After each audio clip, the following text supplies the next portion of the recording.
The villa, the place I had poured my life into, stood before me like a monument to everything I had lost.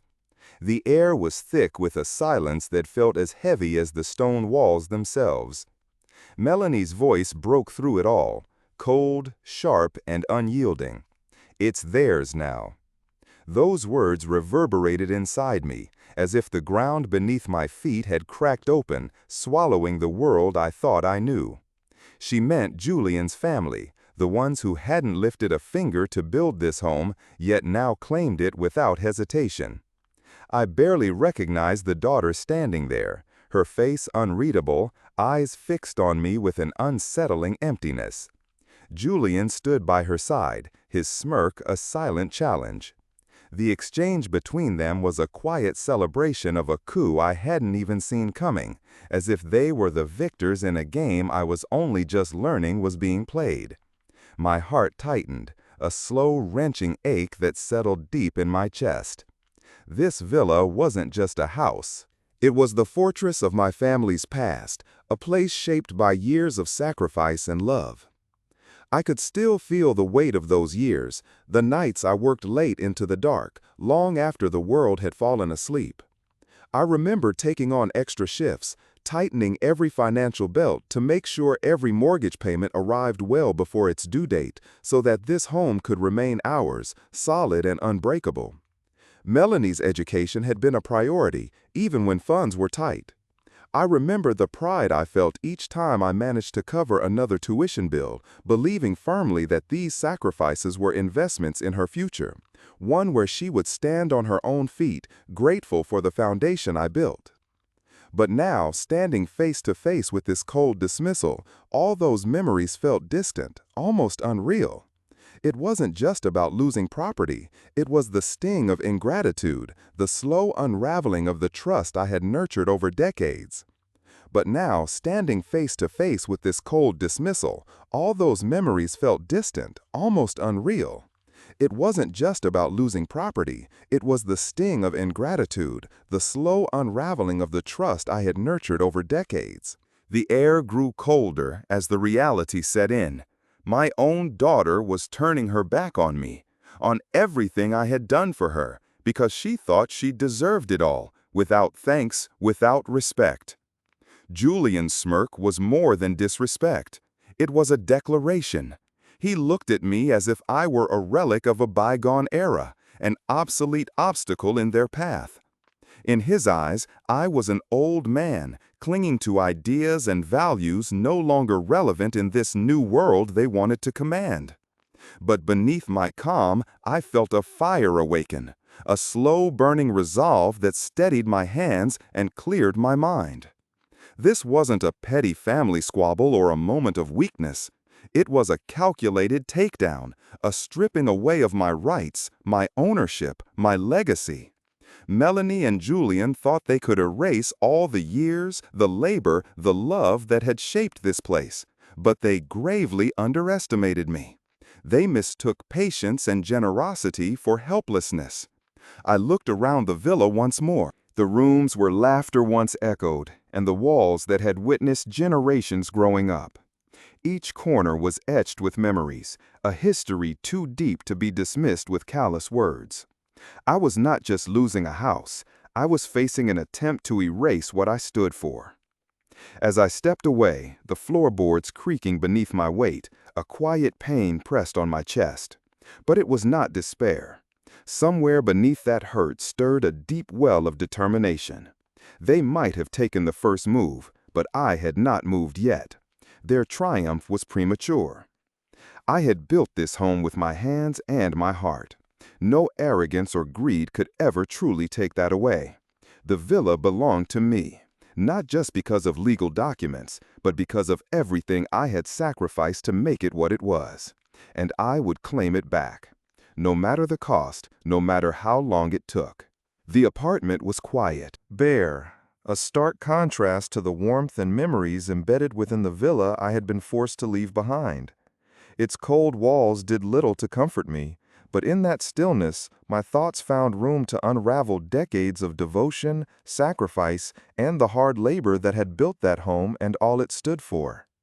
I was alone now, yes, but more importantly, I was left with the truth of what had transpired: betrayal by my own blood.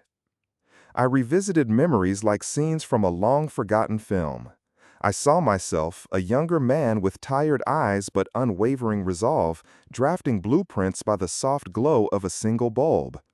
Every beam, every nail driven into the frame of that house was a promise, a fortress made of love and determination.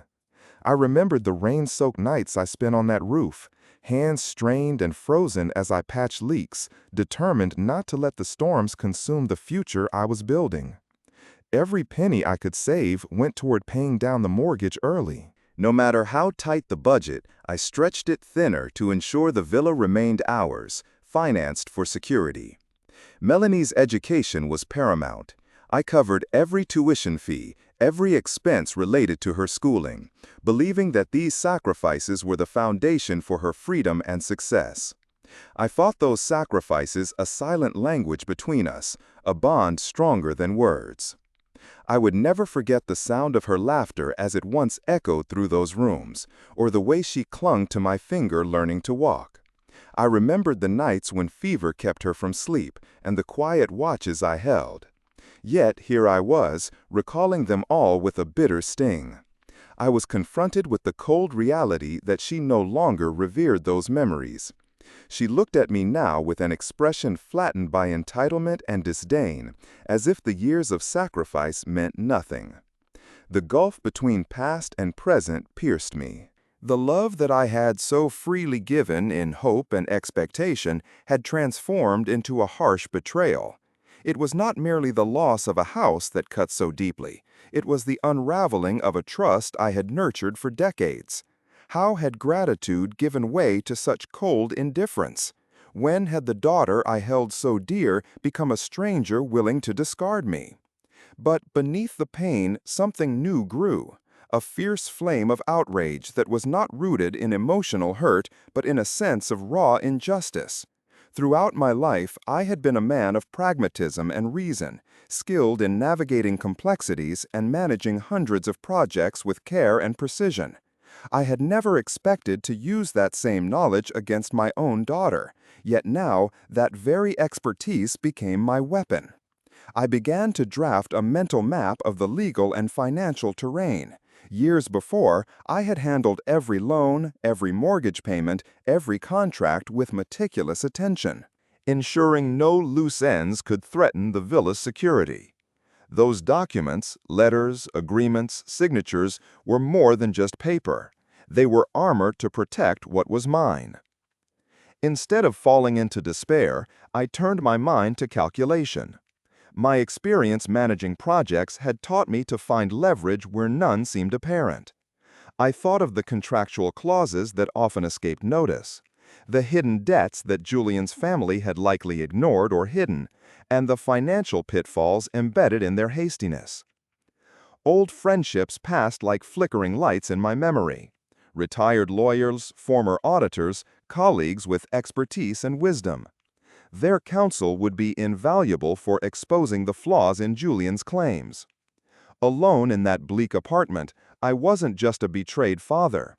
I was a strategist gathering tools for battle.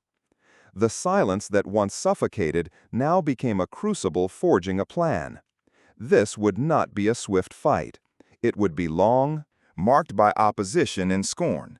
But my patience, built up over a lifetime of labor, hardship, and love, would be my greatest weapon. Every floorboard and window in that villa bore witness to the decades I invested. I would not let years of devotion be erased with reckless entitlement. Their betrayal sparked a fire within me, a resolve to defend that legacy, not with rashness, but with patience, intellect, and moral authority. The villa was not merely bricks and mortar. It was a living chronicle of a life built with sacrifice. To surrender it without resistance would be to dishonor every memory, every sleepless night, every dollar saved. I knew the path ahead would be grueling.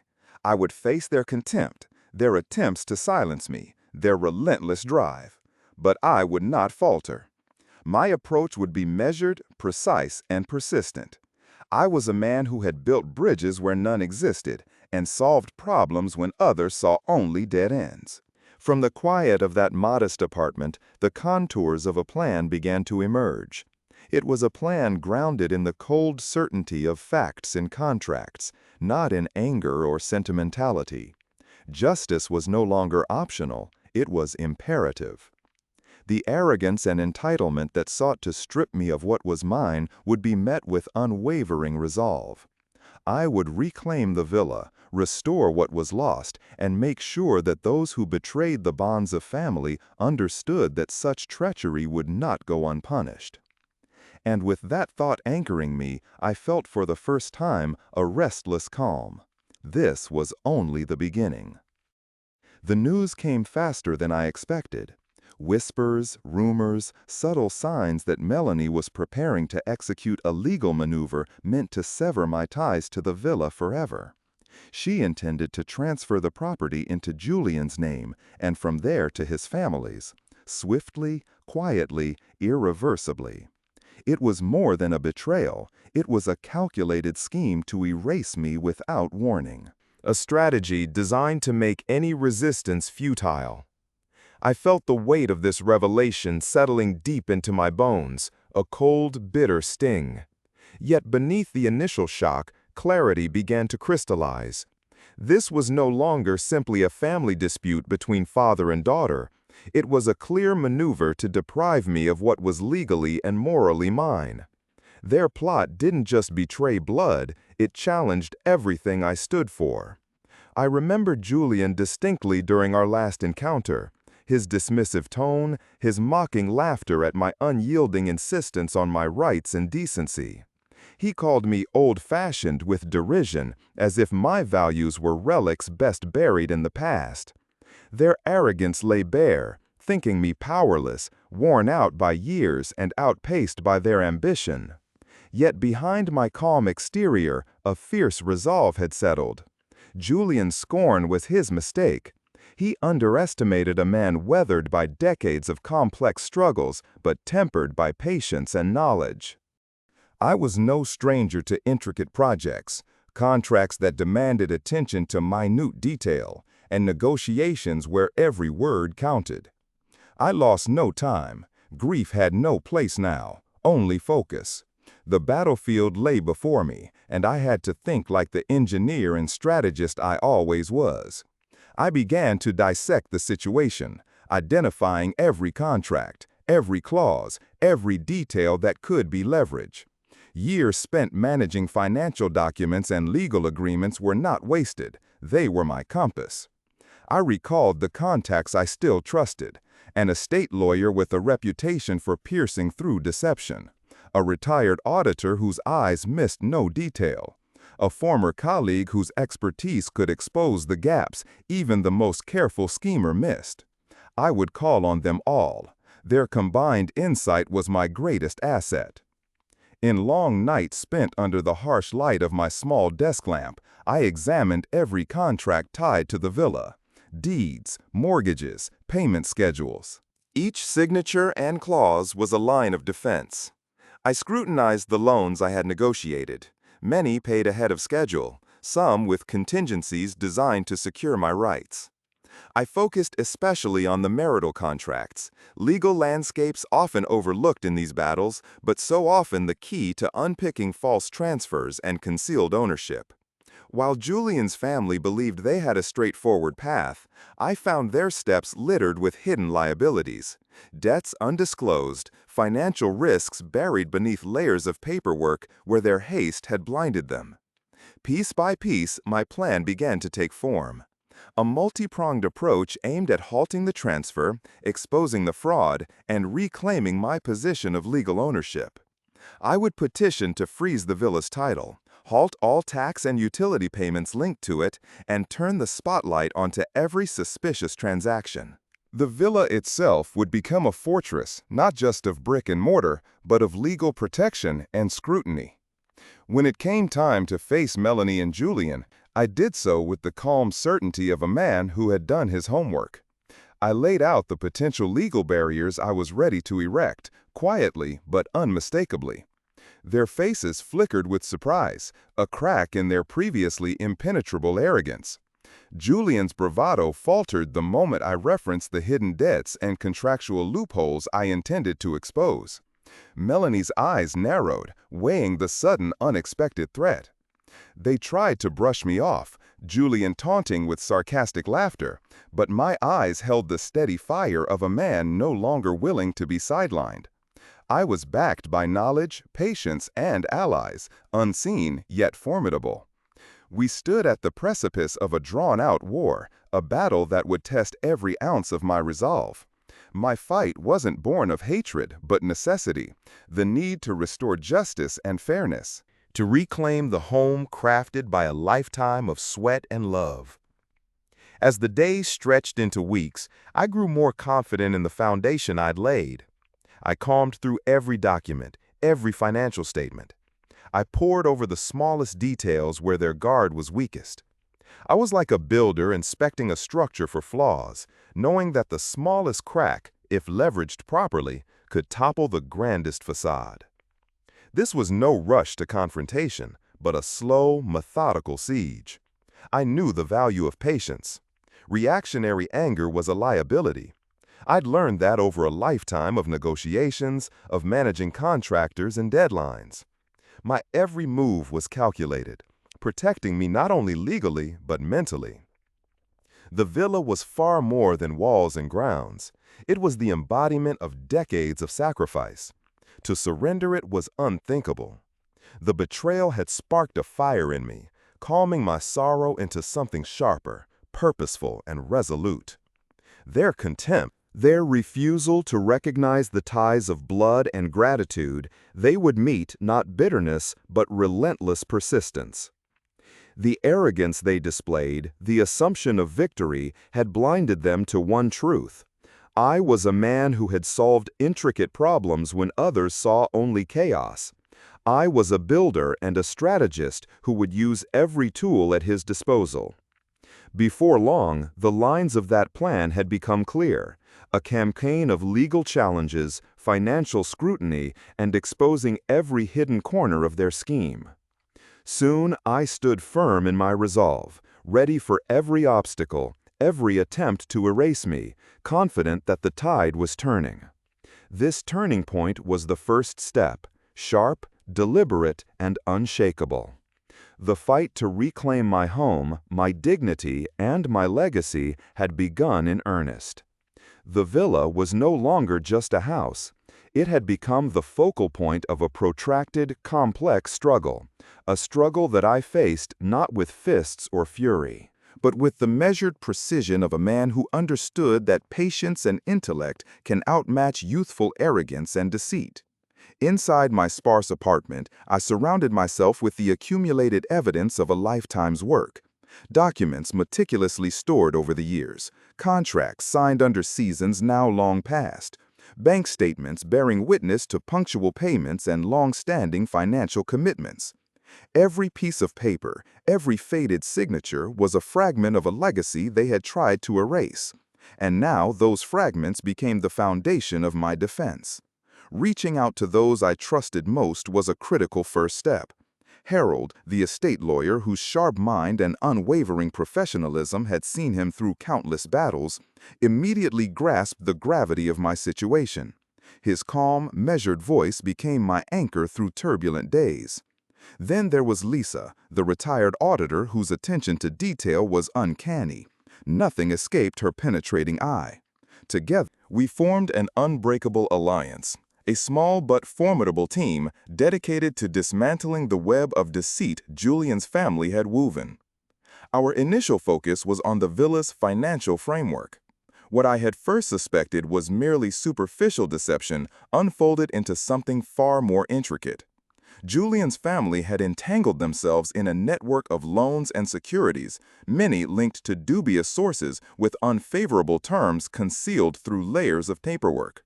They had gambled recklessly, relying on confidence and haste to smooth over cracks too small to notice, until now. In contrast, I had been methodical. The mortgages were paid ahead of schedule whenever possible, the financial records clean and exact.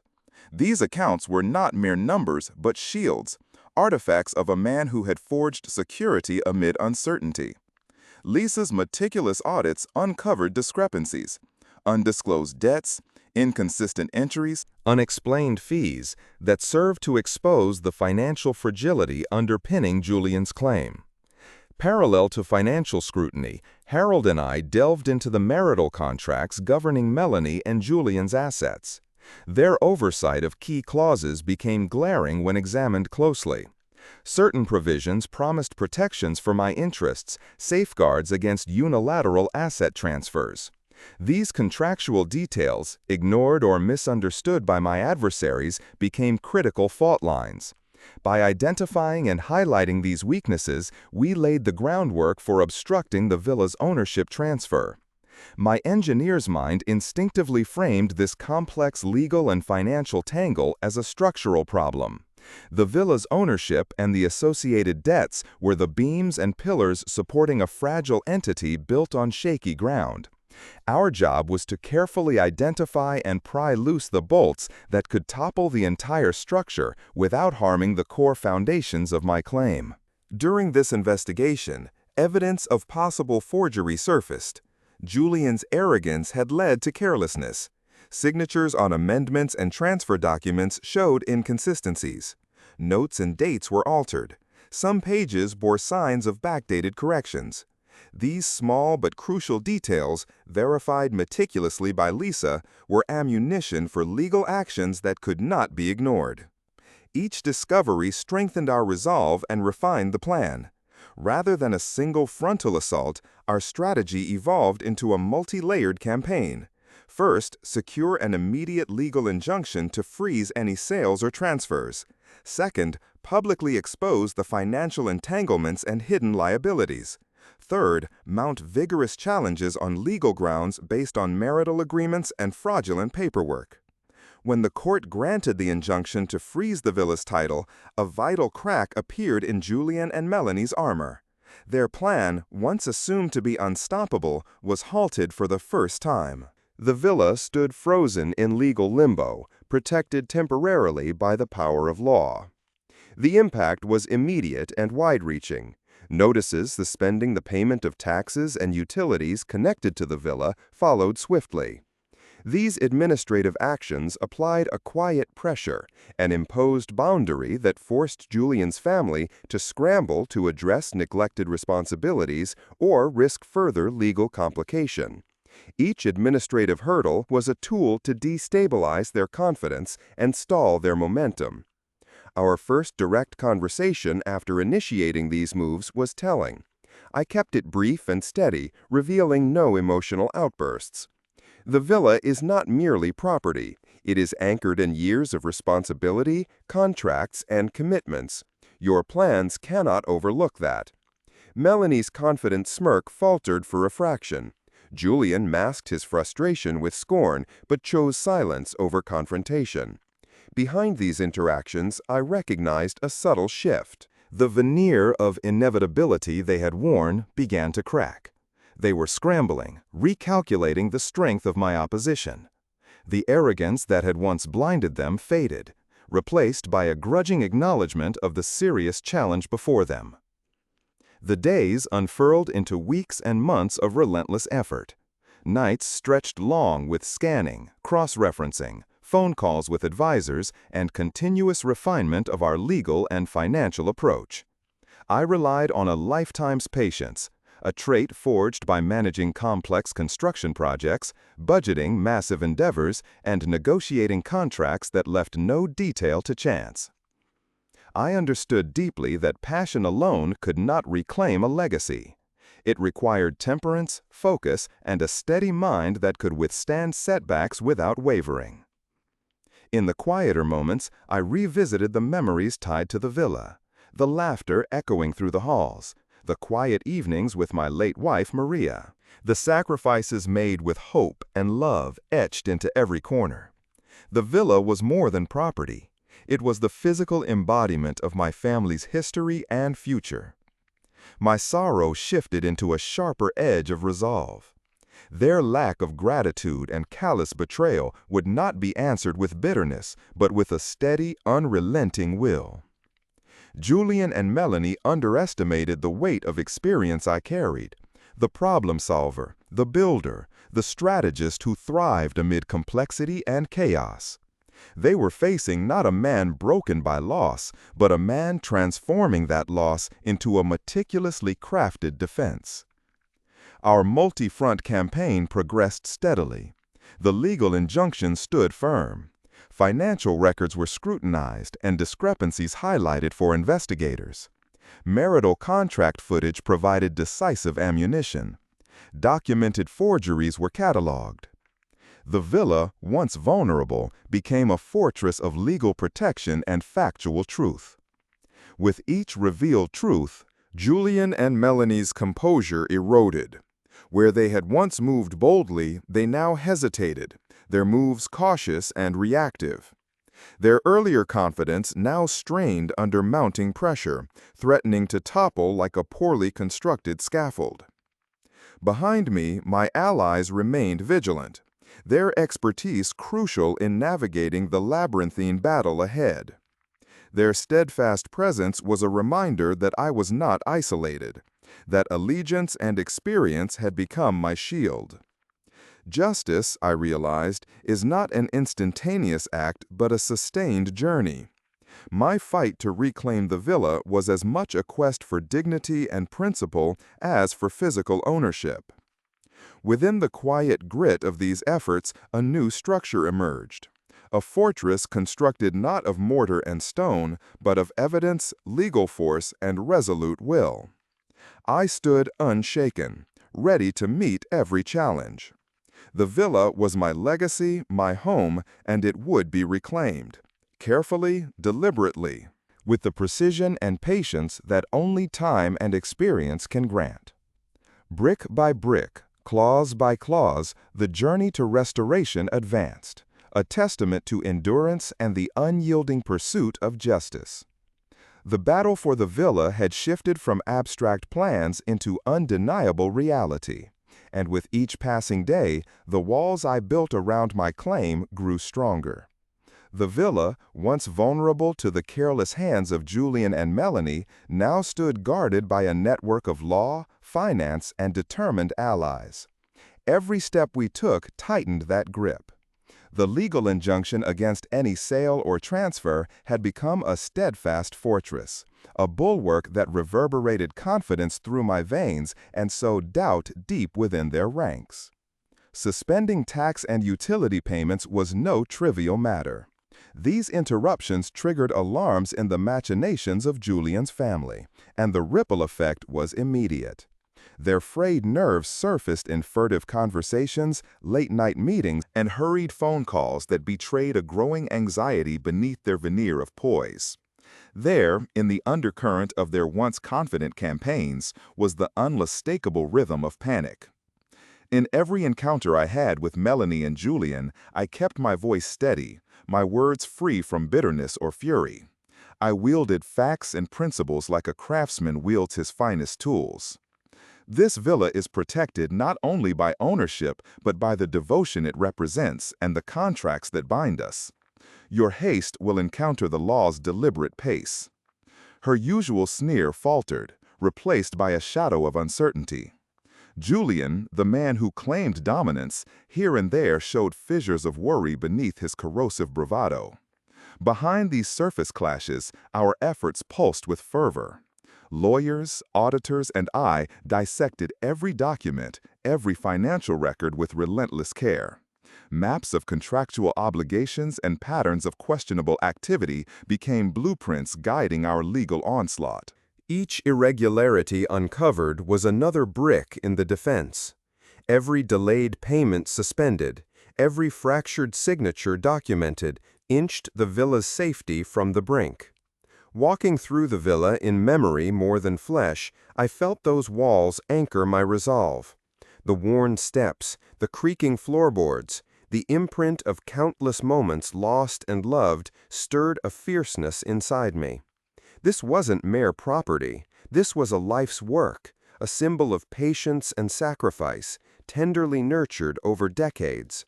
It was too precious to lose to greed and entitlement.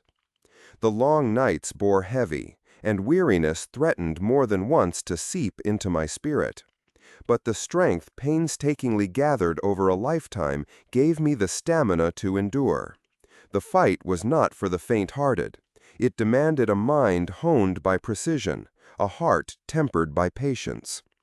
Beneath it all, the betrayal was a wound I turned into fuel. The lack of gratitude and dashed trust from those closest did not weaken me. Instead, it sharpened my focus and deepened my commitment. Julian and Melanie had misjudged the true measure of the man they opposed. They saw only years and patience, mistaking these as signs of decline. Yet, I was a man forged in challenges, a craftsman of fate and circumstance, ready to transform loss into a meticulous and unyielding defense. Our campaign advanced on many fronts. With the injunction firm and unyielding, financial discrepancies exposed and highlighted, marital agreements scrutinized with precision, and documented forgeries cataloged meticulously, the facade shielding their claims steadily crumbled. The villa, once fragile and open to usurpation, had become a fortress built upon facts and steadfast will. Transparency revealed fissures in their confidence. Julian and Melanie's confident strides gave way to tentative pacing. Their replies became terse, their faces more guarded. The smooth march of entitlement dissolved into a cautious dance around my growing strength. Behind the scenes, my allies remained ever vigilant.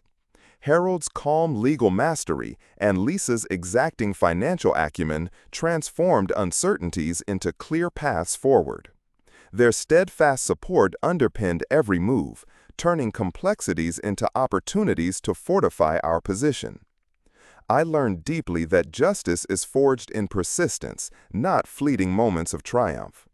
The quest to reclaim the villa was as much a moral journey as it was a legal and financial battle. It was a struggle to restore dignity, honor, and the legacy of years invested in hope and sacrifice. Amidst the lengthy effort, a new fortress took shape, not born of wood and stone, but of irrefutable evidence, legal authority, and unwavering willpower. This was a structure that would stand the tests time and challenge posed by arrogance. Unshaken, I prepared for the hurdles ahead. The villa was more than my home. It was my legacy, the culmination of countless years of love and persistence. Reclaiming it was a matter of honor. Brick by brick, clause by clause, the arduous path of restoration stretched before me, a testament to enduring strength and an unyielding pursuit of justice. With every sunrise, I stepped closer to that day when the villa would be truly mine again, standing proud as the symbol of a father's sacrifice and the relentless power of patience and perseverance. No storm of entitlement, no torrent of betrayal could wash away the foundation I had built, not now, not ever. The courtroom was thick with a silence that seemed to press down on everyone present, as if the weight of what was about to be decided was too heavy even to break. The culmination of months, no years of effort was finally here.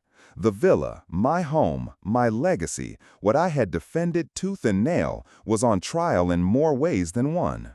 Every piece of evidence gathered painstakingly. Every witness prepared and rehearsed, every argument sharpened to a honed edge, now faced final judgment. I entered the room with a calm I had cultivated through countless late-night strategizing sessions. The presence of so many familiar faces, friends, neighbors, colleagues, was a balm against the bitterness of betrayal. Some watched with empathy, others wariness, but all carried a silent acknowledgement of the gravity of the moment. Julian and Melanie sat together, their expressions tightly controlled, but their eyes betrayed a storm of fury, frustration, and the first glimmers of fear. Harold's voice was steady and unwavering as he outlined our case. He laid bare the layers of deceit, the fraudulent documents forged to erase my name, the contractual breaches born of greed and impatience. The court hung on every word, sensing the truth hidden beneath the false claims and facades. The weight of law and right tilted ever more heavily my way.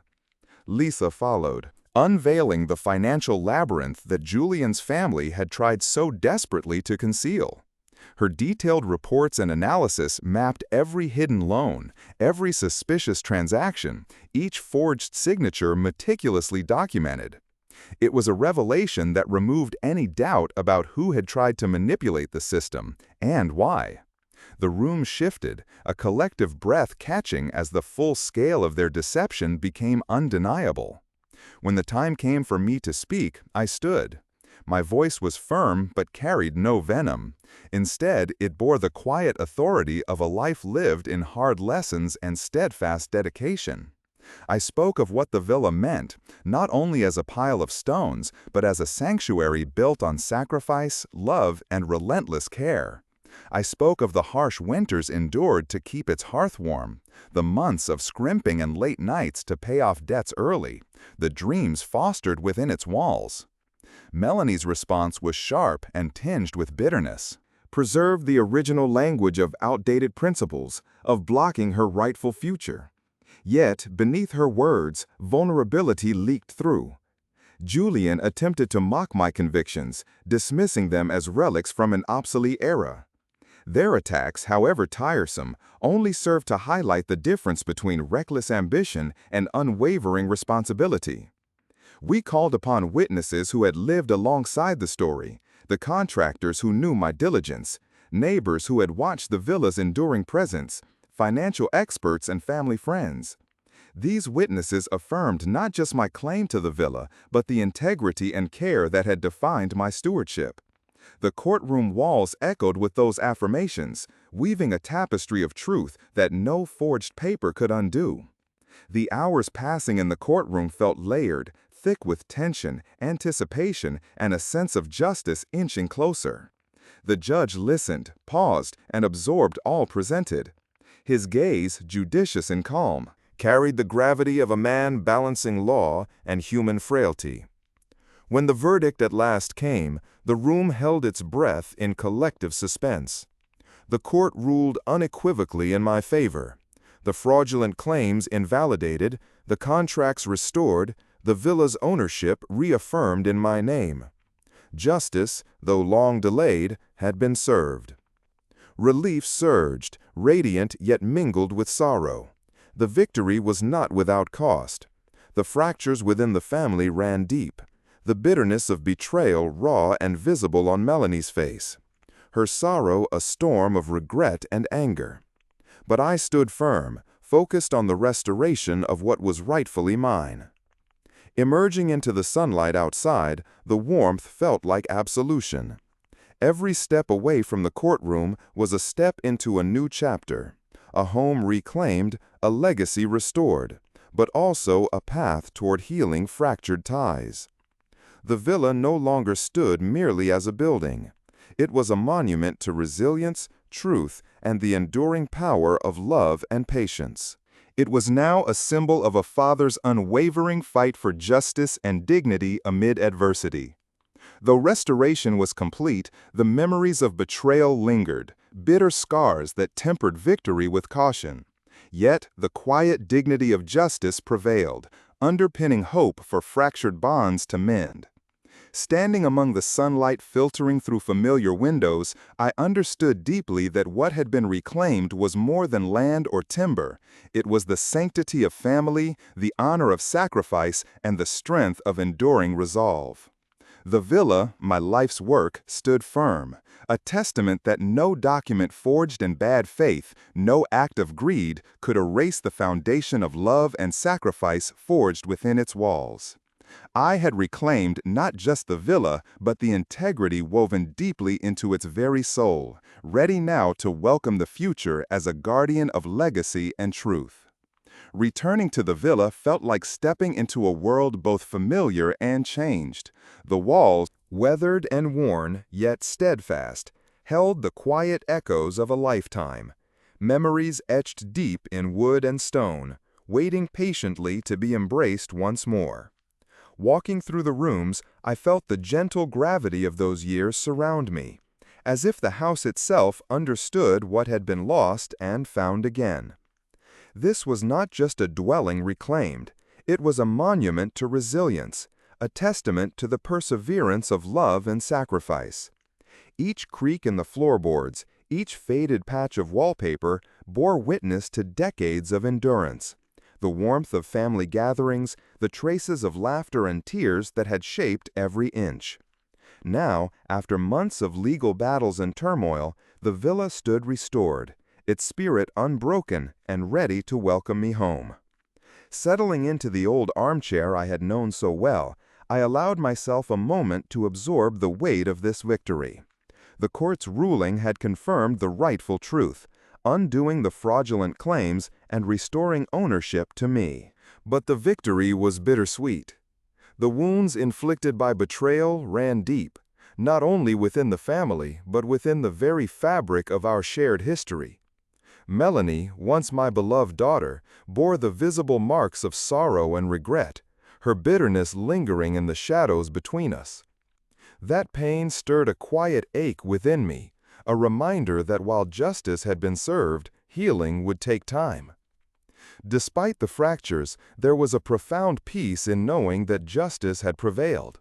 The villa no longer represented loss or divide. It symbolized the enduring strength of truth and the power of unwavering patience. It embodied the values I had lived by: integrity, sacrifice, and steadfast devotion, values that no act of arrogance or greed could erase. As dusk settled, casting long shadows through the windows, I reflected on the journey, not just the legal battles, but the personal trials that had tested my spirit. I thought of the countless nights spent ensuring the house was maintained, the sacrifices silently made to secure its future, and the hopes I had poured into its walls for my family's happiness. Those memories, once threatened by betrayal, were now illuminated by restoration. In the quiet solitude, I found comfort. The villa was once again my sanctuary, a place where I could be free from the weight of those who had taken more than they gave. Here I embraced the legacy I had built, a legacy not of wealth or title, but of love and endurance. Looking out across the garden, where flowers still bloomed despite the changing seasons, I saw a reflection of my own resilience. The villa, like the blossoms, had weathered storms and neglect, but remained rooted, alive with possibility and strength. Though the battle was over, the lessons endured. I understood that the true measure of a home was not in its walls alone, but in the love and sacrifice that gave it life. The villa was a living testament to that truth, a beacon of hope and justice in a world often marred by greed. I whispered a quiet vow to the house, to the memories within, and to the future I hope to nurture. That this home, built through sacrifice and love, would remain a place of peace and dignity. No entitlement or betrayal could diminish what had been forged here. And so, as night fell softly over the villa, I settled into the embrace of my reclaimed home, ready to face the days ahead with a heart full of gratitude and resolve. The journey had been long, but the prize was priceless. A sanctuary restored, a legacy preserved, a life renewed.